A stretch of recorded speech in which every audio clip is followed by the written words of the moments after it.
নবীর সাথে জুলুম করে কারা? নবীর সুন্নত তরিকা মতো জীবন যাপন করে না যারা। নবীর সাথে জুলুম করে কারা? নবীর সুন্নত মতে জীবন যাপন করে না যারা, এরা নবীর সাথে অবিচার করে, নবীর উপর জুলুম করে।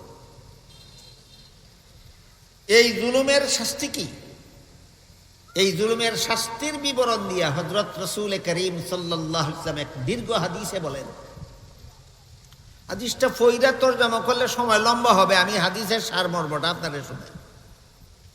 হাদিস শরীফে রাসূল করিম সাল্লাল্লাহু আলাইহি ওয়াসাল্লাম বলেন, কাল হাসরের মাঠে মাটির নিচের থেকে জীবিত হয়ে যে হাসরের মাঠে যে মানুষগুলি দাঁড়াবে, শরীরের ধুলাবালু ঝাড়তে ঝাড়তে দাঁড়াবে,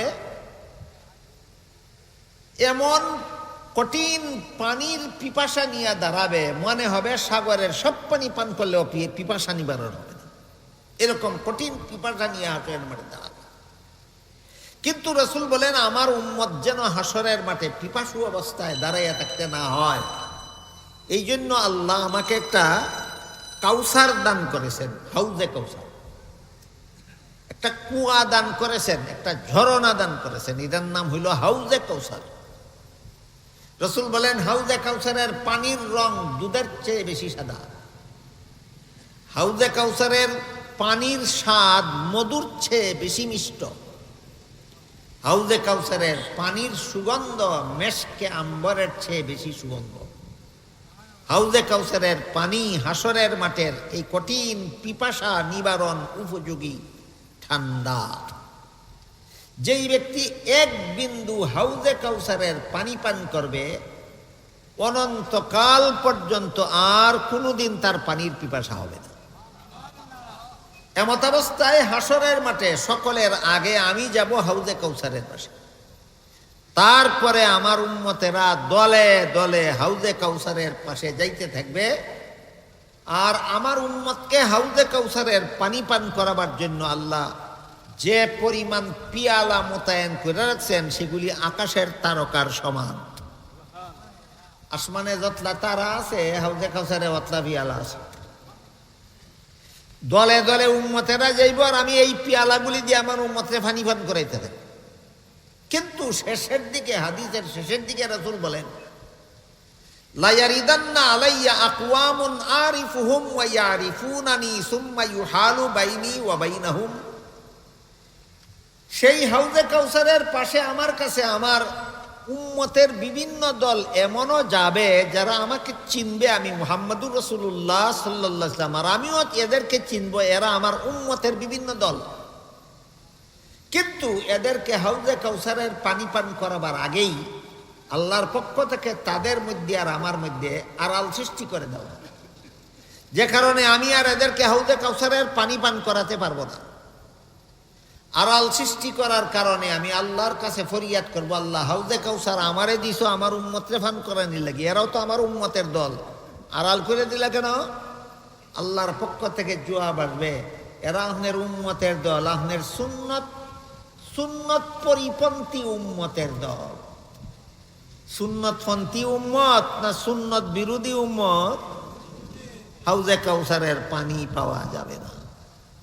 নবীর সুন্নত মতো জীবন যাপন করে না যারা, নবীর সাথে জুলুম করে তারা, শাস্তি হাউজে কাউসারের পানি পাবে না তারা।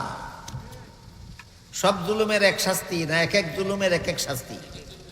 বলেন তো, নবীর সাথে যারা জুলুম করে এরা কি শাস্তি? নবীর সাথে জুলুম করে কারা? নবীর সুন্নত মতে চলে না যারা।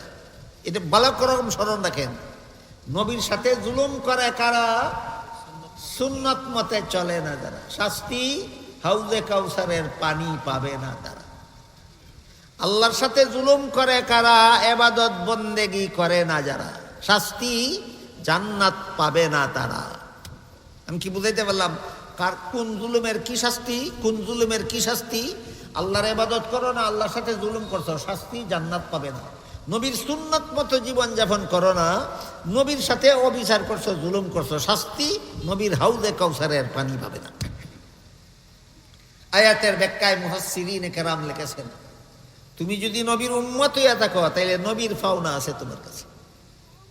তুমি যদি পিতা মাতা হইয়া থাকো তাহলে সন্তানের ভাবনা আছে তোমার কাছে।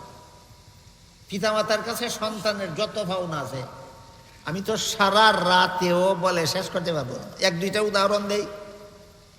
পিতা মাতার কাছে সন্তানের যত পাওনা আছে, এর মধ্যে একটা পাওনা হইল সন্তান জন্ম হওয়ার 7ম দিনে, 7 দিনের দিনও সুন্দর একটা নাম রাখতো।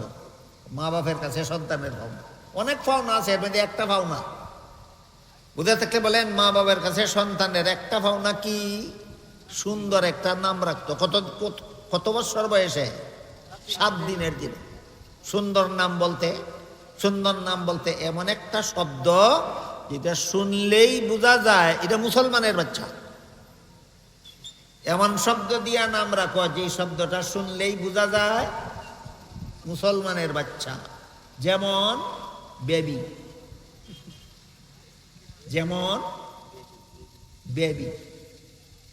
বেবি ইংরেজি শব্দ, এটার অর্থ হইল শিশু। এটার অর্থ কি? শিশু। খালি মুসলমানের ঘর শিশু হয় না কাফিরের ঘর হয়?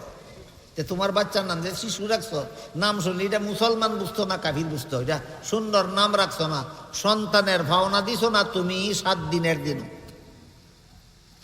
এসব মা বাপে সন্তানের ভাওনা দিল না কবে? 7 দিনের দিন। শাস্তিটা কি শুনেন? মা বাপ সন্তানের সাথে জুলুম করলো, 7ম দিনের সন্তানের সাথে মা বাপে জুলুম করলো, এমন শব্দ দিয়ে নাম রাখছে যে শব্দ শুনলে বোঝা যায় না এটা মুসলমানের বাচ্চা। এইরকম জুলুম যারা নিজের সন্তানের সাথে করে, এদের শাস্তিটা শুনেন। হযরত উমর ফারুক রাদিয়াল্লাহু তাআলা আনহুর কাছে এক ব্যক্তি গিয়া তার ছেলের বিরুদ্ধে বিচার দিল। কইল, হুজুর আমার ছেলে আমার অবাধ্য, আমার কথা মানে না, বিচার করে দিল। উমর জিজ্ঞাসা করলেন, তোমার ছেলের নাম কি রাখছিলে? কত বছর বয়সে নাম রাখে? 7 দিনের দিন। তোমার ছেলের 7 দিনের দিন তোমার ছেলের নাম কি রাখছিলা তুমি? নাম রাখছিলাম জুল। আমরা রাখি জুএল, বেটা রাখছি জুউল। উমর বলেন, এই বেটা তোর সন্তানের 7 দিনের সন্তানের ভাওনা দিছস না তুই, এই জন্য 27 বছরের সন্তানে তোর হুকুম মানে না, তোর ভাওনা দেয় না। সন্তানে হুকুম মানে না মা বাপের, ভাওনা দেয় না মা বাপের। কেন?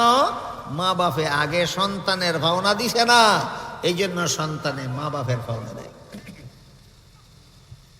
আল্লাহ পাক রব্বুল আলামিন পবিত্র কোরআনের এক আয়াতে বলেন, ইয়া আইয়ুহাল্লাযীনা আমানু কু আনফুসাকুম ওয়া আহলিকুম নারাও ওয়াকুদুহান নাসু ওয়াল হিজারা। হে ঈমানদারগণ, তোমরা নিজেরাও জাহান্নামের আগুন থেকে বাঁচো, তোমাদের সন্তানদেরকেও জাহান্নামের আগুন থেকে বাঁচাও। সন্তানদেরকে জাহান্নামের আগুন থেকে বাঁচানোর ব্যবস্থা, সন্তানকে হালাল পথে জীবনযাপনের অভ্যাস গড়ে তোলো।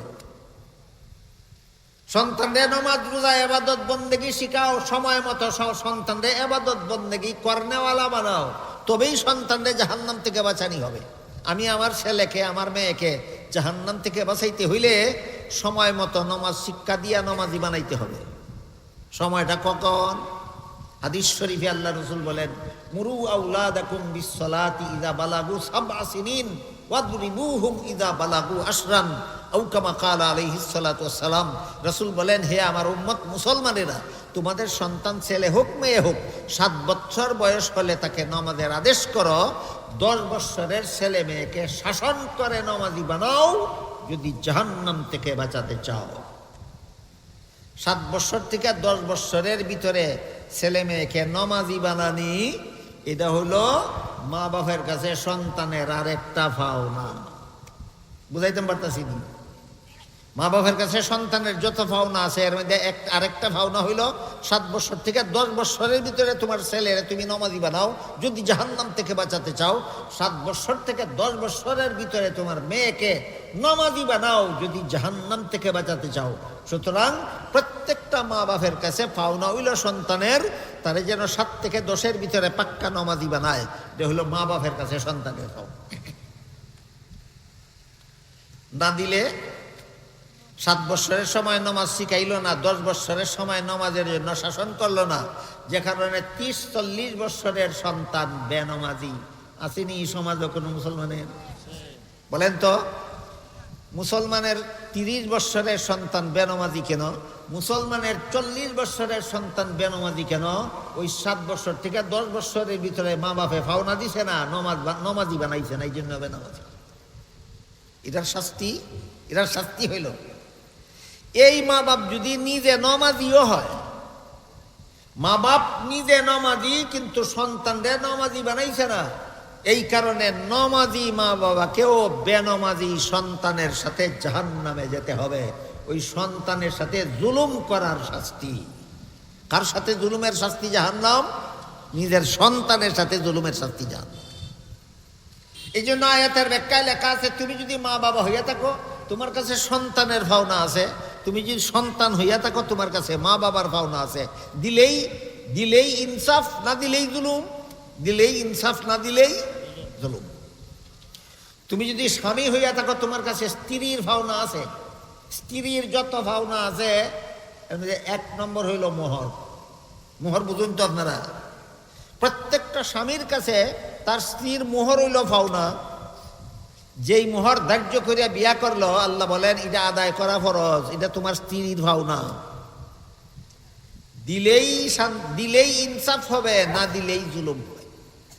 আপনারা যে সমাজে বাস করেন, এই সমাজের এমন কোন স্বামী পাওয়া যাইব না যে জীবন চুক্তি তার বউর মোহর দেয় না? আছে। এরা জুলুম করে কার সাথে? নিজের ঘরের স্ত্রীর সাথে জুলুম করে। শাস্তিটা কি হবে বলবো? শাস্তি, বউর মোহর দিছ না জীবনে, এইটা বউর সাথে জুলুম করছো, শাস্তি কি হবে? শাস্তি হবে হাসরের মাঠে তোমার বউ আল্লাহ রকম, আল্লাহ এই জালিমে আমার সাথে জুলুম করছে, আমার ভাওনাটা দিছে না, বিচার চাই। আল্লাহ বলবেন তোর জীবনের নামাজ রোজা ইবাদত বন্দেগীর সওয়াব তোর বউরে দিয়া, তোর বউর গুনাহ তুই লইয়া জাহান্নামে যা। এটা হইল বউর মোহর না দেওয়ার শাস্তি। বুঝুননি কথা আপনারা? এই বিষয় কেন দিলেন আমার নামে বুঝি না। আমি তো এই বিষয়ে সারা রাইতে কইয়া কোনো কিনারা লাগাই পারতাম না। এই বিষয়তে সারা রাইতে কইয়া বুঝে শেষ করতে পারতাম না। একজন মানুষ ওয়াজ শুনবার লেগে ইয়া বইছে স্টেজের ইয়ার প্যান্ডালের নিচে। হঠাৎ করে তার থুক ফালানির দরকারে উঠতে গেল, সাইতে থুক ফালাইব। তার যাওয়ার ভঙ্গিতেই বোঝা যায় থুক ফালাইতো গেছে, আইয়া আবার বইব বোঝা যায়। উঠতে গেল থুক ফালাইতো, তার যে জায়গাতে বসা ছিল এই জায়গাটা খালি এসে আপনি কিন্তু বুঝতেছেন সে থুক ফালাইতো যাইতেছে, আবার আইয়া বইব। কিন্তু এই সুযোগে যদি আপনি তার জায়গা বসে যান, এই জায়গাটা আপনার না, এটা তার ভাওনা, আপনি বইয়ে গেলেন, আপনার সাথী ভাইয়ের সাথে জুলুম করলেন। এই ভাওনাদারের ভাওনা দখল করে জুলুম করছেন কার সাথে? এক প্যান্ডালের নিচে বইয়া একদল মুসলমানে ওয়াজ শুনছে, ওয়াজ শুনতে ওই আরেকজনের সাথে জুলুম করে লেছে। কিরকম জুলুম? গেছে তুক ফেলাই তো আইয়া বইব, এই সুযোগে হ্যাঁ আইয়া এই জায়গায় বই গেছি। তোমার সাইটম্যানের সাথে তুমি জুলুম করছো, এই জুলুমের কারণে কিয়ামতের দিন তোমার সওয়াব তারে দিতে হবে, আর তার গুনাহ তোমাকে দিতে হবে। তাফসীরের কিতাবে আরেকটা উদাহরণ দিয়েছেন বড় চমৎকার। সেটা হলো, ধরো তুমি গাড়ির মধ্যে উঠছো, প্রতি 2 জন প্যাসেঞ্জারের একটা সিট বানাইছে গাড়ি। সিটটা হইল 3 হাত লম্বা। বলেন তো 3 হাত লম্বা একটা সিট যদি 2 জন প্যাসেঞ্জারের জন্য হয়, একজন প্যাসেঞ্জারের ভাগে কি পরিমাণ? 1.5 হাত। তো এই সিটের মধ্যে তোমার অংশ হইল 1.5 হাত, আর বাকি 1.5 হাত হইল তোমার সাইটম্যানের পাওনা। তুমি যে ট্যাঙ্ক সরাইয়া ফোনে 2 হাত দখল করছো না, এটা কোনো প্যাসেঞ্জারে করে না। তোমার জায়গায় এখানে 1.5 হাত, আর বাকি 1.5 হাত তোমার সাইটম্যানের। তুমি যে ফোনে 2 হাত ঠ্যাং সরাইছ, তোমার সাইটম্যানের পাওনা জুড়ে দখল করছো। তুমি জালেম, তোমার কাছে ইনসাফ নাই।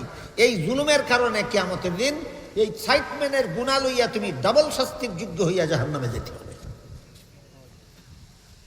এই বিষয় কেন দিলেন আপনারা আমাকে? এইসব ওয়াজ তো এই সমাজে চলে না। এইসব ওয়াজ এই সমাজে অচল চলে না। এরপরে রাস্তা দিয়ে চলার সময় প্রত্যেকের ভাবনা আছে। রাস্তা দিয়ে চলার সময় যার যার ভাবনা আছে। পায়ে হাঁটে যারা চলে তাদের জন্য চলার একটা সীমা রেখা আছে। যারা গাড়ি লিয়া চলে তারা চলার একটা সীমা আছে। যারা এই দিক থেকে যায়, যে গাড়ি এই গাড়ির একটা সীমানা আছে, যারা ওই দিক থেকে আসে তারা আর একটা সীমানা আছে। এখন একটা গাড়ি যদি থামে এমনভাবে সাইড কইরা থামবো যেন তার ওভারটেক কইরা ফিসের গাড়ি আগে দিতে পারে, এটা তার ফিসের গাড়ির ভাবনা হবে। আমার গাড়িটা রাস্তায় দাঁড় করে এলাম কোনো কাজে, ফিসের গাড়ির পথ বন্ধ কইরা দাঁড় করে দিতাম না ফিসের গাড়ির পথ রেখা, এটা আমার ফিসের গাড়ির ভাবনা। আপনারা দেশে যত ড্রাইভারে গাড়ি চালায়, কটা ড্রাইভারে ফিসের গাড়ির ভাবনা দিয়ে গাড়ি থামায় না ফিসের গাড়ির পথ বন্ধ করে গাড়ি থামায়? ওই ফিসের গাড়ির সাথে ফাওনা দিল না, জুলুম করলো। বলেন আগের গাড়ির ড্রাইভারে জুলুম করছে কোন গাড়ির সাথে? ফিসের গাড়ির সাথে। এই জুলুমের কারণে হাদিস শরীফে আল্লাহ রসুল বলেন, তোমার ইবাদত বন্দেগী তোমার জেহাদও আল্লাহর কাছে কবুল হবে না। তুই বেটা পথ বন্ধ কইরা দাঁড়ায় থাকস, তোর জেহাদও আল্লাহর কাছে কবুল হবে না। যে মানুষের পায়ে চলার পথ বন্ধ কইরা দাঁড়ায় থাকে, যে মানুষের গাড়ি চলার পথ বন্ধ করিয়া দাঁড়ায় থাকে, হাদিস শরীফে রাসূল করিম সাল্লাল্লাহু আলাইহি ওয়াসাল্লাম বলেন তার নামাজ রোজা ইবাদত বন্দেগী কবুল হবে দূরের কথা, তার জেহাদও আল্লাহর কাছে কবুল হবে না। এই পথ বন্ধ কইরা দাঁড়ায় যে তুমি অন্য লোকের পাওনা দিছ না, অন্য লোকের উপর জুলুম করছো, এই জুলুমের বিনিময়ে তোমাকে হাসরের মাঠে তোমার আমল নামাজ যদি নামাজ রোজা ইবাদত বন্দেগীর কিছু সওয়াব থাকে, যারে জুলুম করছো তারে দিয়া দিতে হবে।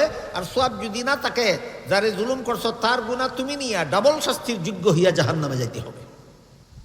এই বিষয়ে আমাকে কেন দিলেন? এই সমস্ত ওয়াজ কি ঈদ মানার কোনো মানুষে হুনেও না মানেও না। এই বিষয়ে আমি ওয়াজ করে লাভ কি? এটা হইলো কচু পাতার মধ্যে পানি ডালার মতো। আমার এই ওয়াজের পরে কি কোনো ড্রাইভার মানুষের রাস্তা বন্ধ করে গাড়ি দাঁড়াইবে না? আজকের ওয়াজের পরে কোনো ড্রাইভার আরেক গাড়ির পথ বন্ধ করে দাঁড়াইতো না? তাহলে ওয়াজ আমার কোন কামে লাগলো? এটা তো বেকার ওয়াজ, এই ওয়াজ কোনো কামে লাগে না। এমন একটা বিষয় আমারে দিলেন যে এই বিষয়ের ওয়াজ এই সমাজে চলে না, অচলের একটা কিচ্ছা কইতে গুম সার বনে। বাংলাদেশের এক বেটা বলে কলিকাতা গেছে বেড়াইতো আত্মীয় বাড়ি। কলিকাতার আত্মীয়রা কইছে কলিকাতা শহরের মধ্যে পকেট মার চুর আছে, সাবধান, পকেটও টাকা পয়সা লইয়া টাউনও যাইও না। কেমনে তোমার পকেট পেরে টাকা নিয়ে যাইব চুরে, তুমি টেরা হইবে না। হ্যাঁ মনে হয় আমি বাঙালি, আমার থেকে সালাকার কেউ কেডা আছে আমার পকেট থেকে টেকা নিতুবা দীক্ষা দিতাম। টেকা কতলা লইছে ও অসল পয়সা পকেটও লইছে, কয় নিলে অসলটাই নিব, কিন্তু কেমনে নেয় আমি দীক্ষা দিতাম। চল টেকা লইছে না অসল? সারাদিন ঘুরাইতে হয়রান হইয়া কয়েক ঘন্টা পরে চাষটল বসে চা খাইতো, তার সাথে তার টেবিলও আরেকজন ভদ্রলোক বসে চা খাইতো। কথায় আলোচনা হইল, তা আমার বাড়ি বাংলাদেশ বেড়াইতে মাইছি, এখানে কেদার লাগে কয় আমার আত্মীয় বাড়িরা কইছে কলিকাতা শহরও বলে এমন পকেট মাইট আছে, এটা কেমনে টেহালুয়া জায়গা টের পাওয়া যায় না। আমি তো পকেটও টেহালুয়া সারাদিন ঘুরাইলাম, আমার টেহা তো কোনো সুরে নিতে পারলো না। ভদ্রলোকে কয় তোর পকেটের টেহা নিয়ে গীতা করতো ইতাও গলতা অসল। এখন তুই কেমনে জানলে রে আমার পকেটের টেহা অসল, তুই কেমনে জানলে? হয় আমি লুবে 7 বার নিছি আর অসল দিকে 7 বার তোর পকেটও তুইছি। বুঝছো নি অসল কারে কয়? ওই 7 বার নিলে আবার 7 বার ফিরায় তয়, জানা বলো অসল। এমন এক অসল ওয়াজের বিষয় মারাইছিলেন, 7 বার ওয়াজ করলে ও 7 বার জুলুম করবো রাস্তাত গিয়া।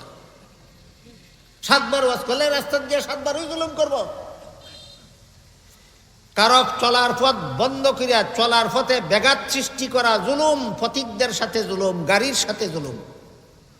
আগের গাড়ি এমন ভাবে থামে যে কারণে পিছের গাড়ি তারে ওভারটেক করতে পারে না। আগের গাড়ির ড্রাইভার জালিম, পরের গাড়ির ড্রাইভারে জুলুম করলো। এই জুলুমের কারণে আগের গাড়ির ড্রাইভারের ইবাদত বন্দেগীর সওয়াব কিয়ামতের দিন পিছের গাড়িওয়ালাকে দিয়া দিতে হবে। আর যদি নামাজ রোজাও না করস, এই ড্রাইভারের ওগল গুনাহ লইয়া তুই ডাবল শাস্তির যোগ্য হইয়া জাহান্নামে যেতে হবে।